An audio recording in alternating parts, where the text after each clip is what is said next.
up, bitches, and welcome to Cancelled Movie Report, the documentary podcast series that talks about the best movies that Hollywood never made. I'm a pretty cool guy that does big swears. My name is Michael Campbell, but you can call me Cambo. And joining me, as always, is the rudest boy to ever come out of Australian Survivor, Mr. Eden Porter. Sup, ho bag. Oh, I think we should be chasing the youth. The youth? The youth. And I think this is the way to do it. I'm sick of being too nice. You are too nice. Everyone says that about you. That's true. Cambo. That being said, we are doing a report this week that actually is very requested. So we're actually being very nice to a lot of people. Do you know what? We're listening to the fans, Cambo. I know, those dicks. Yeah, all 5 of them. Well, this has actually been our most requested of the season, That's if you can amazing. believe it or not. Love it. This report, which we'll get to in a second about what it is, was requested by Arthur, Dylan in Iowa, John in Ireland, then JP Movie Productions on YouTube has also requested it, as well as Grant from our Instagram. It's all requested us to talk about this one project. What is it? Well, Cambo, let me paint a picture for you, please. Okay? So off the back of the success of Tim Burton's Batman in 1989, now, can I just say, so many films that we do come back to the success of Tim Burton's Batman. Yeah. If there's no Tim Burton's Batman, we don't have a podcast No, here. I don't think I'm born. I think so. Off the back of the success of that, Warner Brothers, they started to explore their options and what else they could do. So a little-known superhero was plucked from the pile. Warner Brothers got their hands on it, yes. Now, this is a little bit of an odd bag. Yeah. Not a well-known superhero, but still someone that you can sink your teeth into. That's right. Today, we're going to be talking about plastic. Originally, Steven Spielberg was approached but deemed a little bit too expensive for this. But he said, look, I'm happy to produce part of it and everything like that. So then they approached Brian Spicer. Do you know a film that maybe Brian Spicer's directed? Brian Spicer? No. I won't disregard you if you haven't heard of it, Cambo. I'm getting the context that Batman was 89, so this is the early 90s then. That they're looking. So eventually he directed the Mighty Morphin Power Rangers, the movie. Wow. So I'm not surprised you haven't heard of it, Cambo. He was locked into direct. So they've got these sort of pieces of the puzzle in place. So they focus on getting a really good script, Cambo. So they got on board some writers in 1995. The Wachowskis, as they're known now. Yeah, so they got them on board. They got them to write a script for Plastic Man.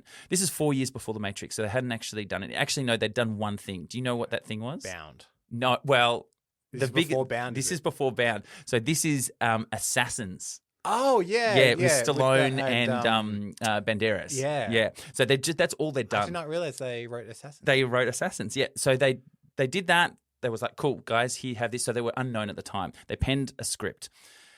Then nothing happened. The script just sat there. They couldn't get their things moving. Then in 2008, after The Matrix, and then after another film that they did called Speed Racer, yes. that wasn't as well received as The Matrix, they wanted to direct this Plastic Man film. They got the script out. They were like, you know what, this is great. 2008, things are starting happening. Yeah. Everyone's liking superhero films at that time. There's precedent to this as well. If you look back at our episode about Predators, that was a script that Robert Rodriguez had written when before he had become big, kept in a drawer, made it big. Ended up being like, well, I that one I want to do that one. Yeah, exactly. And so at this point, they're like, well, we've got the cachet now to do this ourselves, and they tapped someone on the shoulder that they thought would be a great lead for Plastic Man, and that's their old buddy from The Matrix, Keanu Reeves. Yeah. So here's a question I have for you. I've heard this rumor. Yep. But I wonder if it's true or whether the internet wants it to be true. Oh, that Keanu was attached. Yeah, I think he may have confirmed that there was some talk. I think there was talk. I don't think it was like he had signed anything. But it seems like the thing that the internet would like wish into fruition. But being like Wachowski's, well, Keanu. I've seen it a lot of places though. Yeah, like a lot of places that it was like, but oh yeah, there's Keanu. never like proof. A definitive. Yeah. Well, it's interesting. So through its gestation, 2008, and then it pushed back, and we'll get to some of this a bit later on. Yeah. But there were other different versions of this, and there are a couple other people's names that got pushed out there. Not as popular as the Keanu one, obviously. And I want to assure the internet, we have cast Keanu in Of our course version. we have. Yeah, of course we have cast Keanu. But other names that were floating around, Jim Carrey, obviously. Yeah. People He's think of the rubber-faced. mask. I know, it doesn't need any CGI, mate. Now, another one that I love, and I after reading this script, I can see him in the role, Bruce Campbell.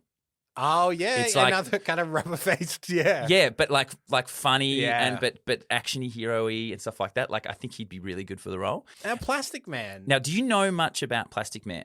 My introduction to Plastic Man, I think, is probably the worst introduction to Plastic Man you can have. Oh, okay. Which is in high school when I was getting into comic books. Yeah. As everyone always gets recommended the same thing. You should read The Dark Knight Returns by Yes. Frank Miller. Yep. I read it, thought it was great. And then I thought, oh, there's a sequel to this, The Dark Knight Strikes Again. Yep. Which I did not realize at the time when I picked it up. It is absolutely reviled as one of the worst comic books ever written.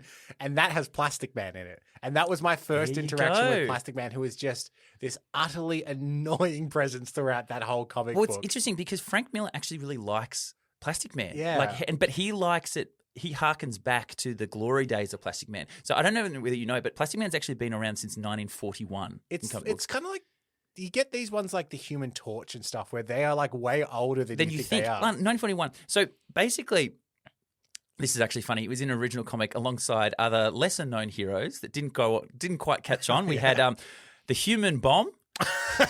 And Phantom Lady didn't quite catch on as well as Plastic Man, but Plastic Man. So his real name in the comics was Patrick O'Brien. Yeah. But for some reason in this film they've changed his name to Daniel.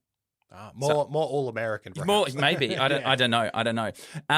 But interesting about these original comics, and you probably know about this, but he is cited as one of the first comics to really inject comedy into its pages. Around that time, it was very stoic and very like, I'm going to save the day and everything like that. Yeah. Whereas Plastic Man was there's visual gags, and the creator Jack Cole actually built in a lot of things that weren't happening at the time at comic books. So things like stretch panels.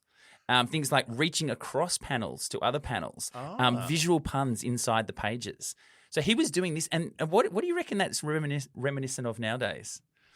What Marvel character do you reckon could get away with that? Well, I will say this: if you ever wonder which came first, DC or Marvel, it's DC. It's DC, It's always yes, DC. He's correct. kind of the Mr. Fantastic. Yeah, there's Mr. Of Fantastic, the DC world. stretchiness, and then this sort of comedic sort of thing. There's a bit of a Deadpool Yeah. vibe to that in terms of like the comic itself. Oh and how it yeah. was- The tone of it. The tone of it, yeah. Yeah, that's. I haven't read a whole lot of Plastic Man, but from what I understand, it is a bit like Ant-Man can be this way as well. Is it can be quite like deliberately silly and funny, Yes. and it Yeah. embraces the silliness of the concept. And over the years, he's had different things like he's had a cartoon show in the 70s and 80s, stuff like that. That actually got cancelled due to to bump up ratings for it. They introduced a baby Plastic Man with a big tooth that was so reviled and hated that the show got cancelled.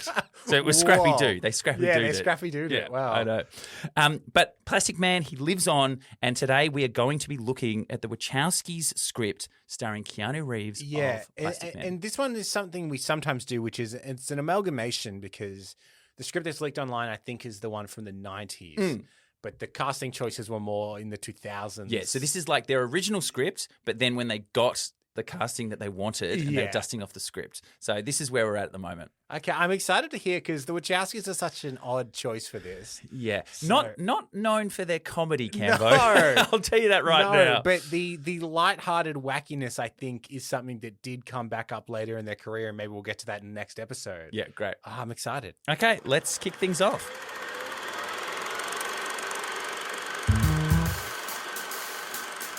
We open in a laboratory, seen through the eyes of a lab mouse. The vast laboratory outside the cage appears vast and infinite as the mouse is looking out. He hears a voice and a woman comes over. The mouse becomes anxious and frightened and starts to hide in the side of the cage. Suddenly a woman appears, blocking total view of the cage. They say here that she seems attractive to a mouse. I don't know about that. The woman opens the cage, causing panic among the mice. They're all running around. She grabs one of them, lifts them up, turns the mouse over, revealing a large needle in her hand. Yeah. She then uses it to inject a sapphire blue liquid into the mouse. The mouse is then placed in a small airtight tank. Shortly after, a milky fluid fills up the tank, causing the mouse to feel nauseous. The mouse is now nauseous. The fluid then drains away, and as the woman tries to pick up the mouse, it starts to slip and bounce in her hands. She then drops him, he bounces multiple times on the ground, and then starts rolling around. All the other lab assistants are hurrying around trying to grab this mouse. The mouse notices a drain in the floor, slides over to it, and then slips through the small grate, leading to complete darkness. After a moment, the sound of a man sneezing is heard. Yeah, so this is opening up a little mouse POV sort of action here. Yeah. I can't think of another film that starts like that. Not with a mouse, but this weirdly reminds me of the beginning of 28 Days Later. Oh, yeah. Yeah. Where Yeah, there's that's true. monkeys Yeah. being infected there. And then at the end of this first section, it says that the mouse is like it's tumbling down the rabbit hole. Okay. And that is this is pre-Matrix. So Yeah. that's their Alice in Wonderland Yeah, they're obsession following the already White coming. Rabbit. Yeah, exactly. Yeah, exactly. So Also, this would have been about the time that the movie Mouse Hunt came out. So they're like, the mouse technology that we have these days. but before Stuart Little, though. yeah. Where it peaked. Yeah, exactly. Now we're in a dime store and emerging from the darkness. So they do a lot of interesting transitions in this film. Okay. So as they go into the darkness of the hole, Yeah. it then sort of fades out and they realize we're actually in a store. Okay. So it sort of goes in Yeah. and out of things. The camera follows it around. It's quite interesting. We're now in a like a $2 store. A man steps out of a photo booth practicing some greetings for a person named Susan. Hey, Susan. How you going, Susan? Hey. The man looks at his photo strip from the booth and he sees various different facial expressions and he's like, he nods, he goes, yep, this will do. Now we're outside Dr. Susan Bright's brownstone apartment in the morning. Dr. Susan Bright, the scientist from the opening scene with the mice, she's exiting her house. She juggles her belongings and she heads to her car.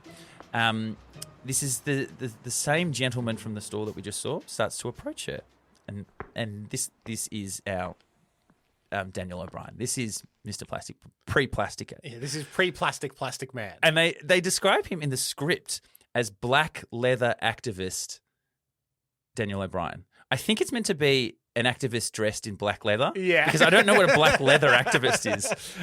It's all very weird. Was this the start of their obsession with long leather trench coats? Just wait till you hear of some of the other characters, what they're wearing later on, Kevo. But this is our first interaction between Daniel and Susan. Hello, Susan. Oh my god! What god would that be? Daniel. What? No kiss? Not even for old time's sake? When did you... Been out for 6 months now. Really? What have you been doing? You know, this and that. Still chasing litter bugs. Somebody has to. Same old Daniel. Oh no, not by a long shot. I may look like the old Daniel O'Brien, but on the inside, nothing is the same. Huh, is that so? Oh yeah. See, Susie, a man doesn't do the hard time and just pick up where he left off. The big house does things to a man. The big house? The big house. Jesus, Daniel, it wasn't Rikers Island. It was a work camp for white-collar criminals. Caged by any other name would still smell like sweaty, ugly men. You know, I've been following your work at Argonne Labs. I've been thinking about you a lot all these years. Locked up in my cell, I tear through every issue of Midwest Science Journal looking for your latest findings.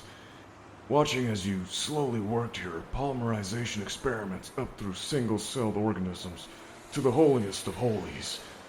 The fruit fly. Exciting stuff. I gotta tell you, it really kept me going. Oh, I guess I should be flattered. I remember you said nanotechnology was going to change the world. It already is. I've read they're using it to repair cancer cells. And for cleaning up oil spills. Right. You predicted it. Do you ever wonder what happened to us, Susie? It was a long time ago, Daniel. We were young, different people, heading in different directions. That's all. Yeah. Well, it was good to see you, Daniel, but I have to be going. Sure. Can I ask you one more thing? You haven't published anything in a while. How come? Nothing really worthwhile. That's what I thought.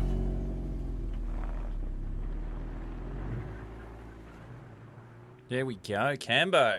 I should mention, shout out to our actors, actually. That's Erik Ruof and Danielle Santos as Danielle and Susan. Sounding good? Nails the Keanu, yeah. Yeah. Yeah. Yeah. So good. It's so good. So that's our first interaction. They've got a pass together. And he's got a past in the old big house. Yeah, and the old slam. He's not such a hero after all, Cambo.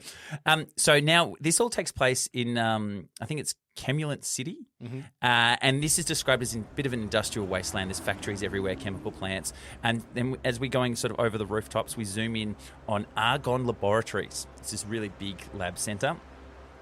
2 main buildings. It's known as Argonne Tower.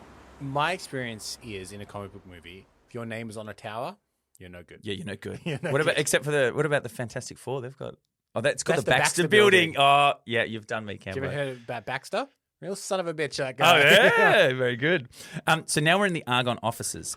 So we're inside the office, and the scene follows a woman in red, very high-heeled shoes. Okay. Yep. Woman in a red dress. Yeah, this is true. You looking at me, or are you looking at the woman in the red dress? The woman is Mrs. Poppy Argonne, a stunning woman of cosmetic perfection, she's described. Okay. Perfectly groomed and known for her unique dress sense made from argon rubber, PVC red. So she's basically, think Monica Bellucci Yeah. in Matrix. The Matrix Yeah. as well. Like that's exactly. So again, this is all stuff that they're going to use later so on. interesting. It's so funny. She looks up at a giant David-like statue labeled ICURUS Argonne and a framed cover of the sexiest man alive. However, she approaches a wheelchair-bound figure. This is the modern day ICURUS Argonne. So his body body's gone. Once a symbol of perfection, ICURUS is now a shell of his former self. They describe him as having a decaying appearance. Okay, I know. right, okay. So, like, his skin's all floppy and flat. And he's in a wheelchair. He can't really move. It's going to sound a bit mean, but kind of like a real-life Mickey Rourke. Yeah? Mickey Rourke was just such a smoke show in the 80s. Yeah, and then he And really... you look at him now, you're like, oh, boy. That's actually That's, that's probably pretty true. Although he still is quite big, whereas That's true. he's He's not described in as a like wheelchair yeah. either. Well, that's the other thing. Yeah. So he's described his muscles look like wet paper bags. It's very descriptive. Yeah. He asks Poppy how Dr. Susan Bright's research is doing, and Poppy assures him she's working as fast as she can. However, he's suspicious of Dr. Bright and believes she's withholding a potential cure for him. Apparently, they just need to figure out the molecular waste structure. Now, this is the first hint of the famous techno babble that you'll be hearing a lot throughout this. I've cut out Punch Up because it is so boring and so nonsensical. There's things that come up later on, and you're just like, yeah, this doesn't mean anything So to me. ICURUS Argonne, very wealthy man. Yeah, very wealthy. Trying to restore his former glory. Yep. Susan Bright, who he met, is working for him, and he on a thinks cure, yep. she's onto something, but she's not telling me. Yeah, correct. I hope someone reverses the polarity at some point. Me too, mate. Me too. Poppy passes ICURUS his medication and blows him a kiss. Now, she's obviously pretty infatuated with ICURUS, even in his current state. So now we're at the main gates of the Argonne Labs, and we see Dr. Bright, Susan, realising that she's misplaced her security key card. And we realise, as an audience member, that this perhaps may have happened when she met the ex-con. O'Brien. The guard, however, dismisses her concerns and allows her in. She said, yeah, that's fine, go in. Happening at the very same time, we cut back to the Admiral Hotel, and we do find O'Brien meticulously crafting a counterfeit ID. So he's got Susan's ID, and the photos that he took in the photo booth, he's cutting that out, and he's placing a new one. The room reveals O'Brien's obsession with nanotechnology. It's plastered, there's articles with red circles and things all over the room. Classic. Back in the lab, I will say now, it's this is terms related to molecular engineering, assemblers, replicators. It's just like buzzwords everywhere. Back in the lab, we're in Susan's lab. She's running everything. She's talking to her assistant, Dr. Nigel Nebelman. Yeah. Now, he's described as more neebish than man. Now, do you know what neebish means? Neebish. Yeah. Is it like meek? Yeah, it's like submissive or man. Yeah. Very good, very good. That's not very neebish of you. It just has a neebish quality Yeah. to it. That word. Who are you thinking of this character? Like who would casting-wise? play it? I've got some in my head instantly. In the 90s or the 2000s? Yeah. This is one person that instantly springs to Okay, mind. who sprang to you? Wayne Knight. Oh, yeah, This is yeah. This is Nedry Mark yeah, II. yeah. Like okay. 100%, mate. So have that in your mind. Nedry or Nibman is trying to figure out a way of catching the escaped mouse. He's trying to think it up. But Susan's deep in thought. She ignores Nigel as she recalls an incident from 5 years prior at Prunell Labs. There, molecular assemblers were being experimented with using viral RNAs. Yeah, great, okay. Yeah, great. yeah, This yeah. is all great scripting, mate. All great scripting. However, the lab faced a breach when an animal rights activist released all the lab monkeys, creating traffic and chaos and everything Black like that. leather activist. Well, this is right. Susan reveals to Nibelman that the individual responsible for that chaos was none other than O'Brien. So now we're starting to think, oh, hang on, is he going to do this similar stuff? Yeah, is he going to break into the lab and Correct. free? Yeah. Back on the crowded street, O'Brien watches a man toss an empty coffee cup on the ground. Hey! Litterbug. Hey! Hey, you! Hey, Litterbug! Mr. Litterbug! Excuse me, but I believe you dropped this. Yeah. So what? So what? For starters, how about littering is a crime? Why don't you run off and find a cop, and I'll wait right here. Why don't you put this in your pocket so when you see a garbage can, you can put it where it belongs? Why don't you shove it up your ass? What is it with you, litterbugs? Is it a territorial thing? Marking your turf with your garbage? You better quit pushing me, pal. I just want to know what goes on in the mind of a litterbug. What chemical is secreted by your smooth brain that tells you it's okay, just chuck it? Look, asshole, I don't got time for this. If you got a problem, you can take care of it yourself. Later. Oh, no, can do. You enjoy a tasty beverage, and thus, this receptacle becomes your responsibility, and I don't care if it's a styrofoam cup or the Exxon Valdez. You've got to learn to take responsibility. What are you gonna do? Make me throw it out? I'll do whatever I have to.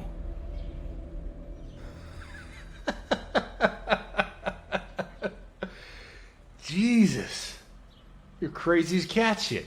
Okay, you win. Give me the cup. Believe me, later on you'll feel a lot better about this.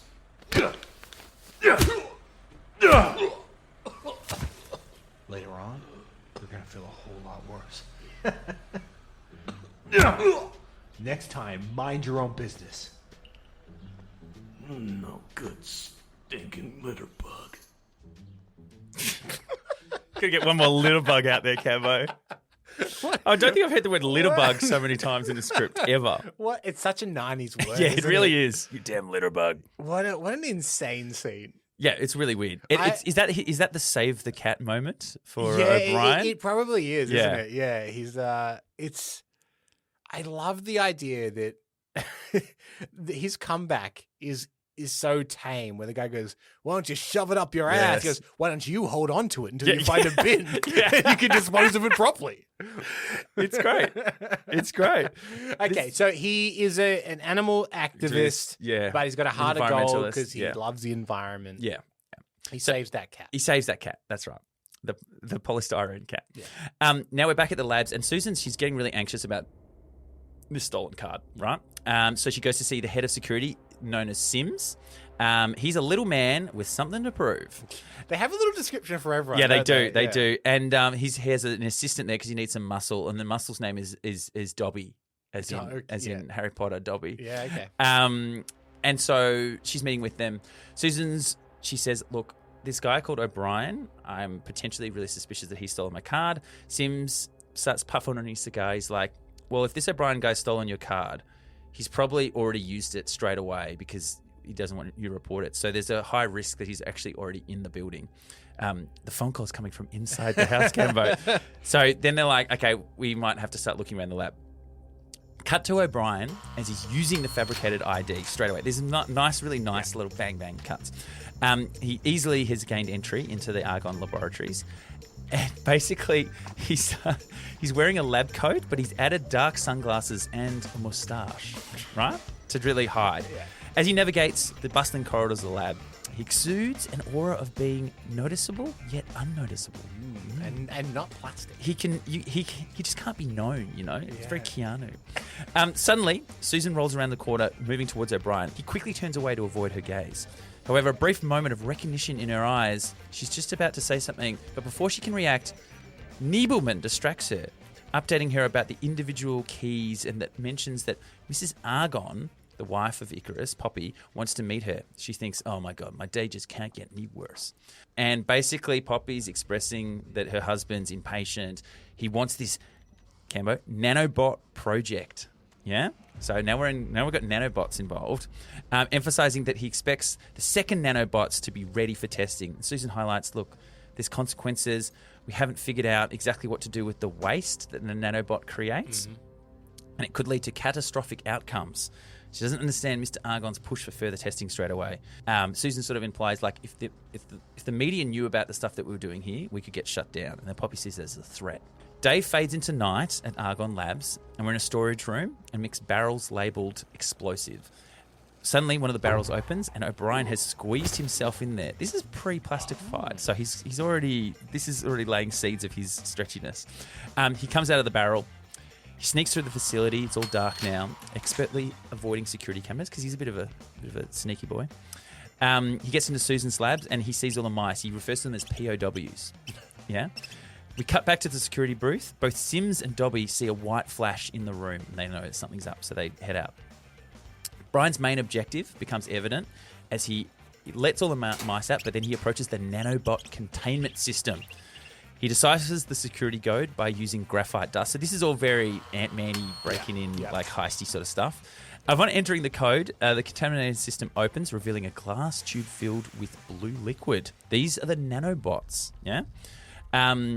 Or referred to as a nanobot, really, which usually nowadays we call them nanobots because they're all together. So it's quite weird. So it's a nanobot. Bot, yeah, in a blue liquid. As O'Brien is about to interact with it, the lab door swings open. However, he's soon cornered by Sims. Well. Looks like we got our own mouse in the trap here. The gags just keep coming, Cambo. They're thick and fast, these Yeah, gags. I really have. Attempting to flee, O'Brien runs straight into Dobby, who overpowers him with ease, and a forceful blow on the back of the head knocks him out, and we fade to black. Yeah. We fade up, and we're seeing through... POV, Cambo, how'd you know? Of course it's POV. We're in a lab with Argonne, Poppy, Sims, all sort of as these heads above him with these bright lights. He's on like a table. Yep. Argonne... They really go to town on Argonne, by the way, Dr. Argonne. He has a hideous face... Cracked lips, almost lipless he looks. He has ulcerous gums and stained teeth. They really want you to know this guy's rough. Yeah. They go out of their way to tell you how rough he is. Calling him Mickey Rock now. Yeah, I know, yeah. Brian realises he's strapped to a chair, and Argonne, with some deep satisfaction, remarks that he's waited his entire life for this moment. This is all very eerie and weird. The heads almost look like they're floating around. Argonne grips O'Brien's face, brandishing a stainless steel hypodermic needle. As he holds O'Brien, Argonne, he sort of laments this environmentalist, anti-industrial scum. He goes, you shove so much of that stuff down our throats, I'm going to shove this down yours. Yeah, so it's from the metaphorical to the physical. Yeah, exactly. So he injects O'Brien with this needle. And with the nanobot. Yeah, with the nanobot, which is in there. And as he administers the injection, the scene takes on a surreal sort of quality. We zoom inside the hypodermic needle, and we witness this blue nanobot going into the bloodstream and then starting to replicate and affect his blood. So we do a zoom. So you know how they go into the phone in the Matrix? It feels sort of like that. Brian, he finds himself now in a test tube tank, disorientated and undergoing a dramatic transformation. Argonne and associates, everyone else is outside looking in. However, the tank begins to shake, pressure builds up, and everyone takes room, and suddenly it explodes. The whole tank explodes.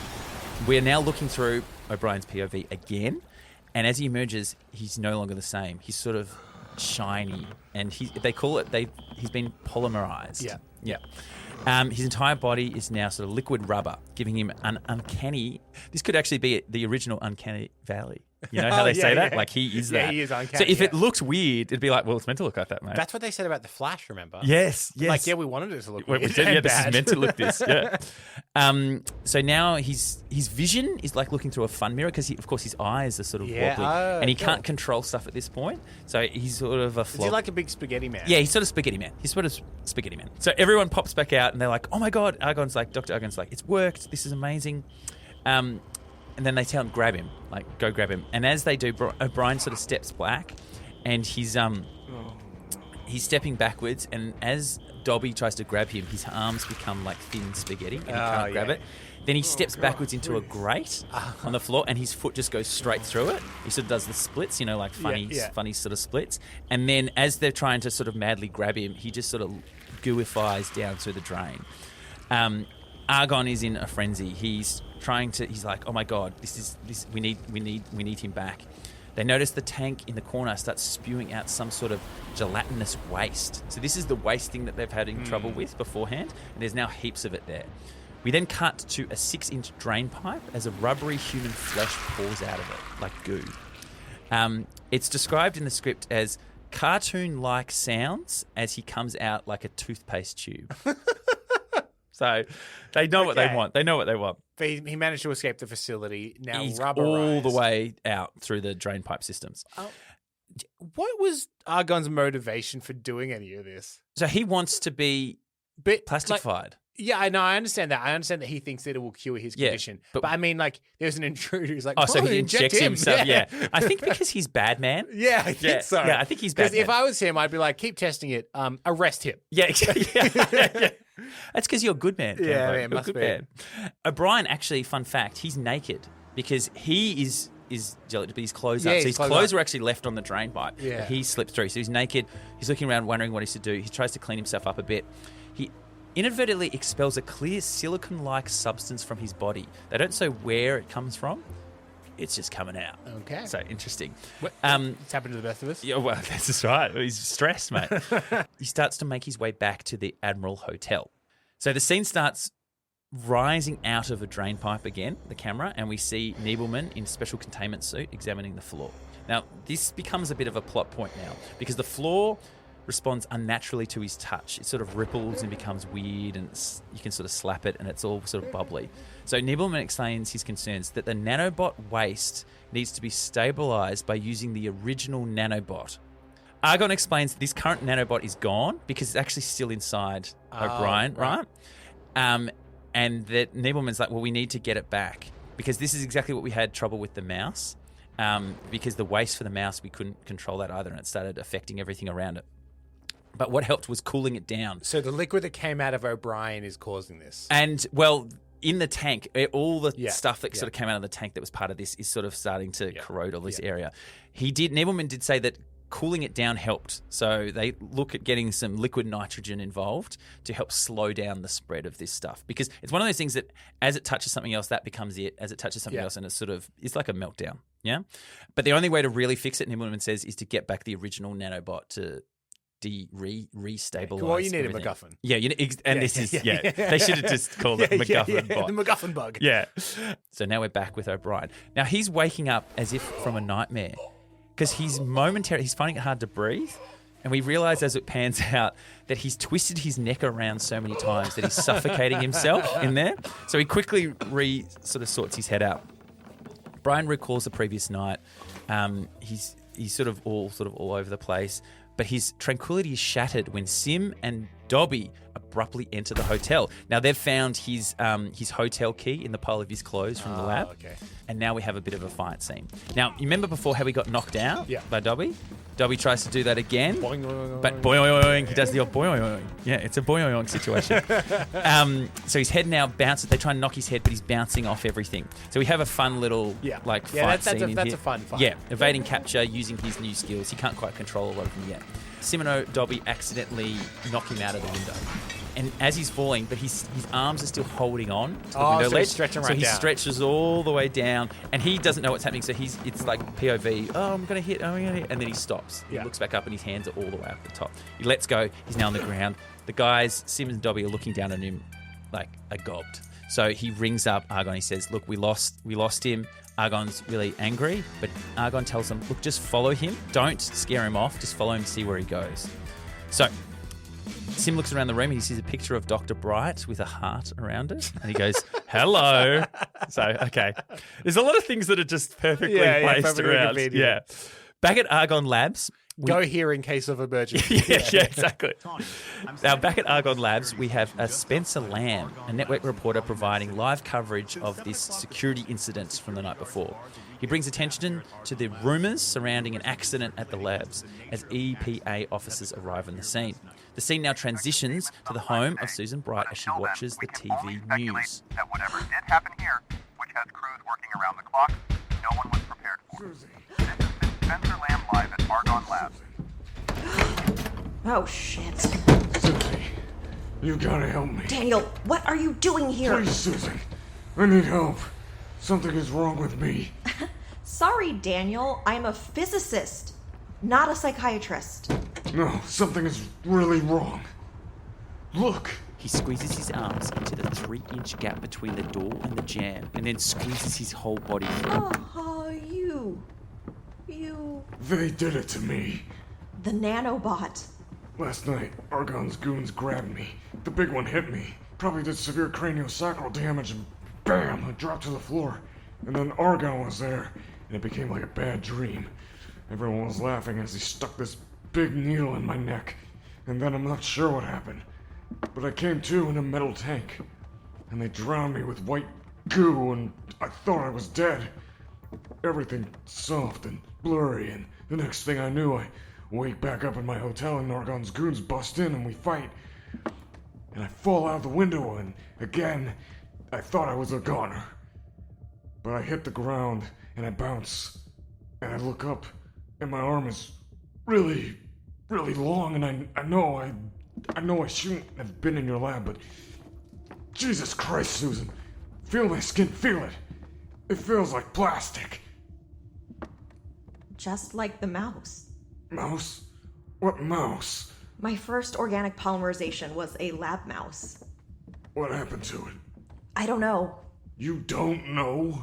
It escaped from the lab before we could finish the experiment. But you've polymerized single-celled bacteria in the fruit flies. I know you have. Yes. Then you must have at some point tried to reverse the procedure. Oh, no. You've got to be able to fix me. Please, Susan, tell me you can make me normal again. Once the subject was polymerized, we were unable to reassemble the original organic structure. Oh, God, please. This can't be happening. I can't be plastic. A plastic man? Daniel! I'm a plastic man. A plastic man. We don't have time for hysterics! We don't? What has happened to you is nothing compared to what is going to happen to Calumet City if we don't hurry. Interior, kitchen. She hands him a glass of water and then drops a bunch of pills into his hand. What are these? Mostly caffeine diuretics. Help you go to the bathroom. Why? The nanobot is still inside you. It's programmed to exit through the urinary tract. We need it as soon as possible, so swallow those. Pills? You know how I feel about pills. If you don't want to do it this way, I can remove it surgically. Why do we need it? The nanobot is the only thing that can stabilize the waste. What waste? To put it simply, the nanobot inside you is a microscopic machine encoded with information, like a strand of messenger RNA that is programmed to synthesize your molecules with the polyisoprenes of the assembler fluid, rebuilding your entire organic system on a molecular level. That was simple? The nanobot combined your molecules with the plastic molecules in the white assembler fluid, so that on a molecular level, you now have more in common with a Goodyear tire than a human being. Got it. The problem is the byproduct created by the process. The waste. Only part of the molecule from the assembler fluid bonded to your molecules. The part left over is a highly charged, unstable molecule we call a replicator. The effect these replicators have on any matter, organic or inorganic, is similar to the molecular deterioration caused by nuclear radiation. I've been measuring the levels of deterioration. As with radiation, the more exposure, the more damage it does. I dropped a single replicator in with this egg 2 days ago. It's polymerized like me? The replicators start off like assemblers, but the replicators never stabilize. What happens? She opens another cylinder and pulls it out. An oval-shaped wad of grey oozes out and splats on the table. That was an egg? 3 days ago it was. What do these replicators do to people? With enough exposure, the same thing they do to everything else. So right now, there's little replicators spreading throughout Argonne's lab? That's right. Isn't it already too late then? There is a 48-hour period during which the waste can be stabilized. The nanobot will start a chain reaction and transform the replicators through a double hydrogen bond, creating an ionic solid instead of a polymer. She opens a final cylinder. The content slides into her hand. The egg seems fossilized, halfway between becoming the wad of slime. Yet another miracle of modern science. Well, I think while we're waiting, we'd better run some basic diagnostics on you. You're the doctor. There we go. Did you get all that, Cambo? Uh-oh. He's in trouble. He's in trouble. He's in trouble. It's got one of my favorite exposition tricks. What's that? Which is someone says, well, to put it simply, and then they explain it really detailed. And then someone's like, what? And then they explain it like a really simple metaphor. Yeah. Like, you are now more like a tire than a human. Okay, got yeah, it. yeah, got it. Got it. Yeah. So again, the Wachowskis are loving this technobabble. Like, Yeah. it's Oh, really yeah. important to them. It's very Yeah. important to them in this script because there's more coming, Cambo. I wonder what has more technobabble between this and the Ghostbusters script that we Oh, well, looked at. yeah, that's That true, had a lot actually. of- That's true. That had a lot of Hyman's, like, loop providers. Yes, Yeah. correct. So we now cut back to Sims and Dobby are actually staking out Dr. Bright's house. They're in a car at the front. Now we're back in the apartment and we're doing a bunch of stretchy tests. Yeah. So it's the classic, Yeah, great. how can you do this, stretch, rah, rah, rah, rah, rah. So we do all that. Now this is where it gets really funny, Cambo. This is the best joke of the whole movie. Susan has to laugh that someone that's so environmentally friendly is now a non-biodegradable polymer. I did think that when he was going on about Boom. the plastic bottle. Boom. And it gets even funnier because they laugh there. Oh, funnier than that. Yeah, yeah, get ready. Because he suddenly There I go. realizes he needs to pee and he goes to pee, Yeah. but his urine doesn't come out as water. It comes out as a thick, viscous, like substance, right? Mm-hmm. Fills up this jar. And he looks at it and goes, Yep. Non-biodegradable. boom! Cambo. Whoa, that's almost too funny. That is too funny. Yeah, It's yeah. too funny, Cambo. So they've got their comedy chops. They've obviously had some stand-ups come in. which is why The Matrix is so funny. Yeah, exactly. Exactly. Now we do some more. There's so many hijinks. in Yeah. this, because now he's relaxing on the sofa, but you know how Plastic Man relaxes. He's like everywhere. Yeah, in the yeah, room. yeah, Like yeah. he's all stretchy. Like a big blanket. Yeah, correct. Susan then wants to test the extent of his stretching abilities. So they go outside and they just tell him to stretch up as high as he can possibly go. And he just keeps going and going and going and going. He's like way up in the sky now. And from a distance, Sim and Dobby observe this and they're like, oh my God, this is crazy. And they report back to Argonne. Where could he be? Well, there he is. Yeah. Back on the ground, O'Brien's stretching results in him losing his pants because he stretched so much his pants have come off. That would have happened after like 6 foot. Yeah, well, yeah, exactly. And so this is like, oh no. Susan's like, oh, how are we going to solve the issue of your pants? So then that becomes a thing. Subsequently, Susan's in the basement and she cuts a bit of O'Brien's hair. She informs him that she is going to go to a specialized lab, advises him to stay here. Now we're in a sleek limousine as Poppy, Argonne and John Joplin make their way to this Cook County courthouse. Again, they mention that Poppy is dressed in a stylish yet provocative PVC business suit. They're really hammering that home. It's weird that they go out of their way to say it and to be like, this is what she has to look like. Yeah. It's so funny. Back at Susan's residence, O'Brien, sprawled out on the couch, is engrossed in, he's watching Itchy and Scratchy. which is For The like Simpsons. particularly itchy and scratchy from The Simpsons. Although his beverage consumption now leads him to having to go to the bathroom again. And afterwards, he contemplates the fact that in his current condition, he technically doesn't need to go to the bathroom. So it implies that he just his junk went to the bathroom for him. As this scene focuses on the beaker containing this new sample of O'Brien's urine, it sort of zooms in it, and it zooms in Into the urine. into the urine, all the way into the molecular structure, and we see the nanobot Oh, he passed inside. it. So he passed. So now it's inside this urine brick.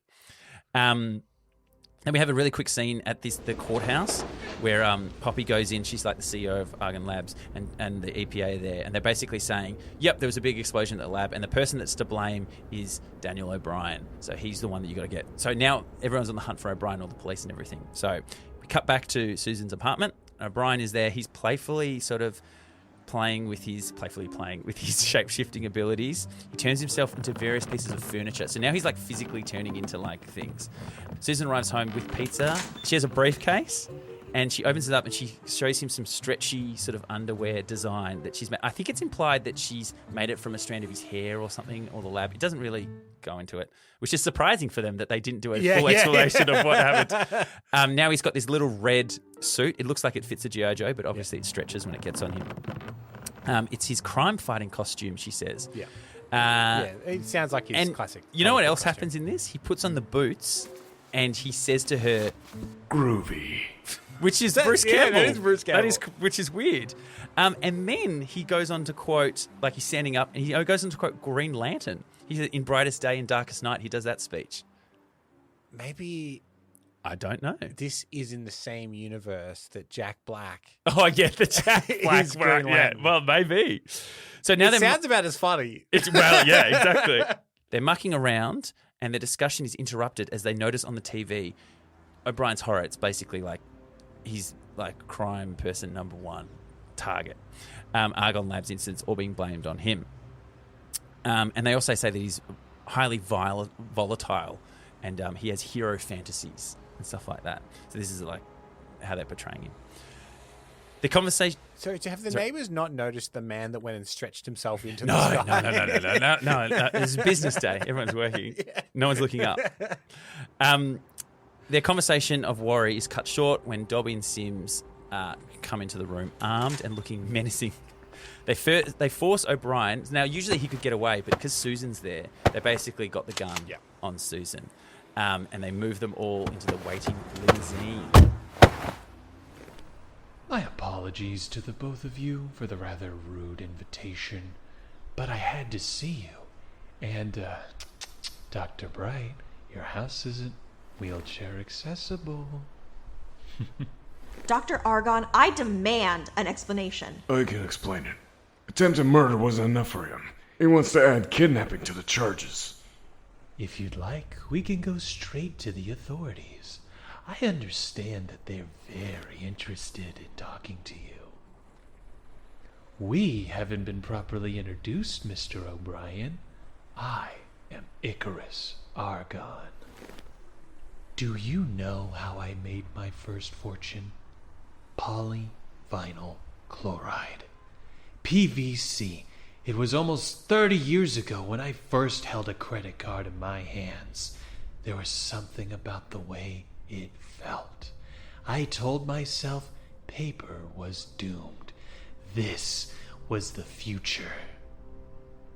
Plastic. Wow, that is one moving story.